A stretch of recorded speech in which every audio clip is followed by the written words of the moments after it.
আমাদের বাইরে ঘুরে এসে হোটেল পৌঁছাতে কিন্তু অনেক লেট হয়ে গেছিলো, তাই তাড়াতাড়ি রিসেপশন থেকে রুম বুক করে নেওয়া হয়। আর এটা ছিল রুমের ফুল লুকটা। রুমটা খুব ক্লিন ছিল, ছোটোর মধ্যে সোবার ছিল।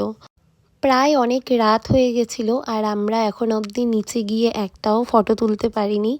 তাই এখানে আমি মৌলিকে একটু রেডি করিয়ে দিচ্ছিলাম, আইলাইনার কাজল পরিয়ে দিচ্ছিলাম। আমরা তারপরে বেরিয়ে যাই নিচে যাওয়ার জন্য।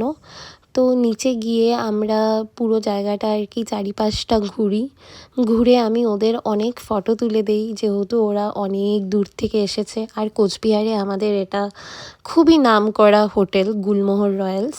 সো এখানে ওদের অনেক ফটোশ্যুট আমি করে দিয়ে তারপরে আমরা উপরে আসি রুমে গিয়ে আমরা স্টার্টার অর্ডার করে তিনজনে একসাথে অনেক গল্প করি। এখানে আমাদের ডিনারেও গল্প করতে করতে চলে এসেছিলো। আর আমরা জানি না কী টপিকে কথা বলছিলাম, আমরা শুধু হেসেই যাচ্ছিলাম। এখানে মৌলিক খাবারটা নিয়ে কী যে দেখছিল, ও আচ্ছা বিছানার মধ্যে পড়বে কি পড়বে না। তারপরে ও আমাকে এখানে খাইয়ে দিচ্ছিল আর সমানে আমরা গল্প করছিলাম, হাসছিলাম। অনেক দিন পর এরকম একটা সময় কাটালাম আবার তিনজনে মিলে। আমার মনে হচ্ছিল আমি আবার আমার কলেজ লাইফে ফিরে গেছি, যেরকম আগে আমরা সময় কাটাতাম।